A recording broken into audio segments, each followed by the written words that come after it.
Assalamualaikum warahmatullahi wabarakatuh. Halo, apa kabar semuanya? Semoga sehat selalu ya.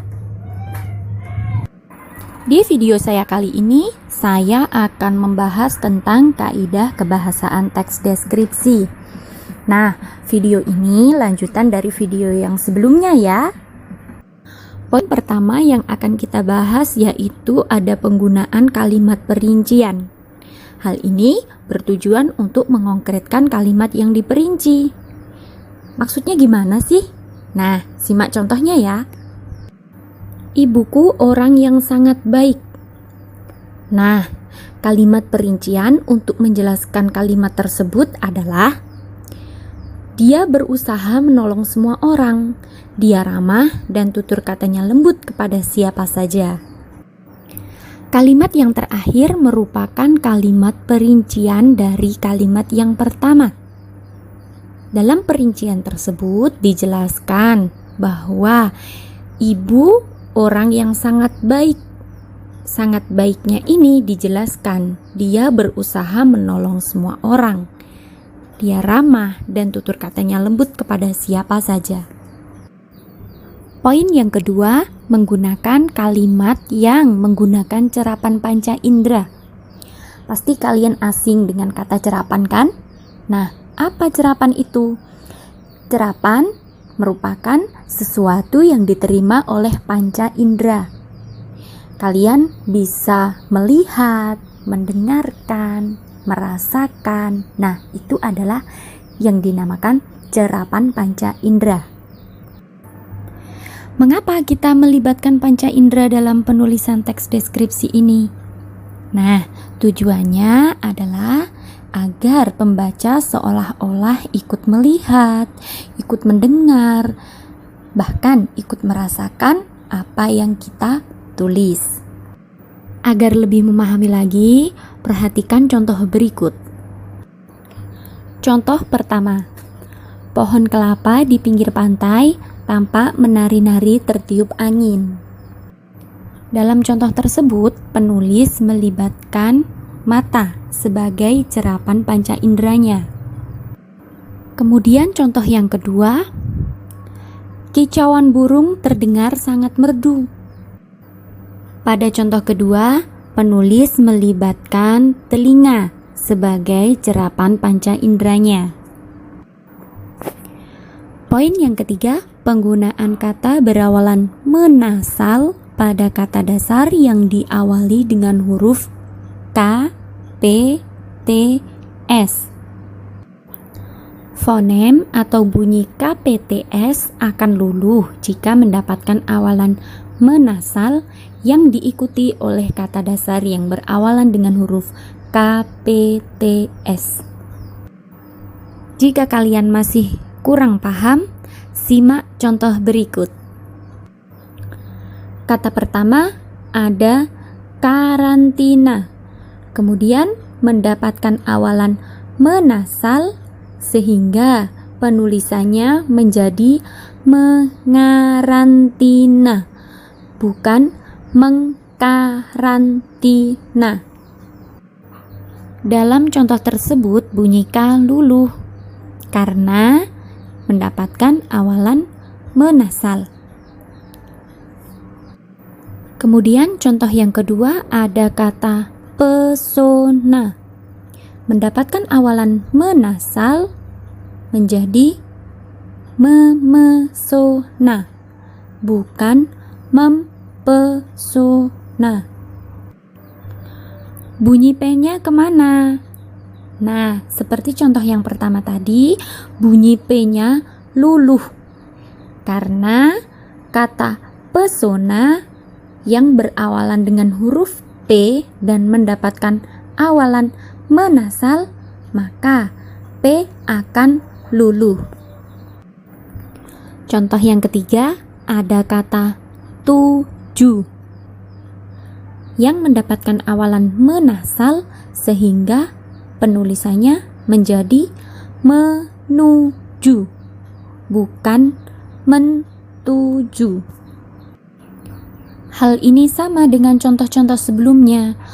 Bunyi T luluh karena mendapatkan awalan menasal. Kemudian contoh yang terakhir, yang keempat, yaitu ada kata simpan yang mendapatkan awalan menasal sehingga penulisannya menjadi menyimpan, bukan mensimpan.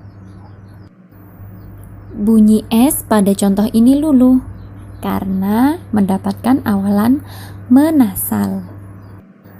Selain ada peluluhan huruf KPTS, di sini selanjutnya juga ada pengecualian.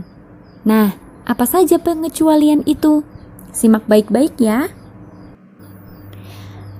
Bunyi KPTS tidak luluh jika setelah awalan menasal diikuti oleh kata dasar yang diawali dengan konsonan rangkap. Kalian tentunya tidak asing lagi kan dengan istilah konsonan? Ada yang masih ingat? Atau lupa-lupa ingat? Ya, huruf konsonan adalah selain huruf vokal. Perhatikan baik-baik contoh berikut ya, agar kalian lebih mudah dalam memahaminya. Contoh yang pertama yaitu ada kata kredit. Kemudian mendapatkan awalan menasal, sehingga katanya berubah menjadi mengkredit. Loh, kenapa bunyikannya tidak luluh? Sedangkan di contoh awal tadi bunyikannya luluh loh. Nah, ada yang tahu jawabannya? Dalam contoh ini bunyi K tidak luluh karena merupakan konsonan rangkap, yaitu K dan R. Kemudian contoh yang kedua ada kata produksi. Kata ini kemudian mendapatkan awalan menasal sehingga penulisannya menjadi memproduksi. Nah, ini juga sama, bunyi P tidak luluh karena ada konsonan rangkap, yaitu P dan R. Kemudian poin yang keempat, ada penggunaan sinonim pada teks deskripsi. Nah, seperti yang sudah kalian ketahui, sinonim merupakan persamaan kata. Dalam penulisan teks deskripsi banyak digunakan kata bersinonim. Contohnya ada kata indah. Ini sinonimnya elok, permai, molek. Kemudian contoh berikutnya ada kata mengherankan. Sinonimnya adalah mengagumkan, memukau, fantastis. Poin yang kelima ada penggunaan kata depan di dan awalan di. Kata depan di dan awalan di itu berbeda loh. Ada yang tahu nggak apa bedanya? Ayo. Kata depan di berfungsi sebagai kata depan. Biasanya diikuti dengan kata keterangan tempat, arah, atau posisi. Sehingga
di Jalan Raya Veteran, Kabupaten Lamongan, Provinsi Jawa Timur. Kemudian yang berikutnya ada penggunaan tanda titik. Nah, tanda titik ini digunakan pada penulisan akhir kalimat. Contoh, aku berjalan di pinggir pantai dengan menyaksikan gemuruh ombak. Di akhir kalimat pada contoh tersebut diakhiri dengan adanya tanda titik. Kemudian kaidah kebahasaan yang terakhir atau yang ke-8 yaitu mendaftar kalimat bermajas. Dalam hal ini kita mempelajari 2 majas saja ya, yaitu ada majas asosiasi dan majas personifikasi. Majas di sini diartikan sebagai bahasa kiasan. Nah, majas yang pertama ada majas asosiasi, yaitu majas perumpamaan atau majas yang membandingkan tentang 2 hal yang berbeda, namun dinyatakan sama. Contoh, bola matamu bulat bagaikan bola pingpong. Majas asosiasi dalam kalimat tersebut menggunakan kata bagaikan yang membandingkan 2 hal yang berbeda namun terlihat sama, yaitu antara bola mata dengan bola pingpong. Kemudian contoh yang kedua, aku dan dia ibarat bumi dan langit. Kemudian contoh selanjutnya ada bibirmu yang indah, bak bunga mawar yang merah merona. Kemudian selanjutnya majas personifikasi, yaitu majas yang menyamakan benda mati seolah-olah hidup seperti manusia. Contoh, rumput ilalang di tanah lapang menari-nari tertiup angin. Pada contoh tersebut, kata menari-nari merupakan majas personifikasi. Nah, itu tadi adalah penjelasan mengenai kaidah kebahasaan dalam teks deskripsi. Tentunya kalian pasti bisa menerapkannya ketika menulis teks deskripsi nanti ya. Semoga video ini bermanfaat untuk kalian semua ya. Saya akhiri video pembelajaran hari ini. Wassalamualaikum warahmatullahi wabarakatuh.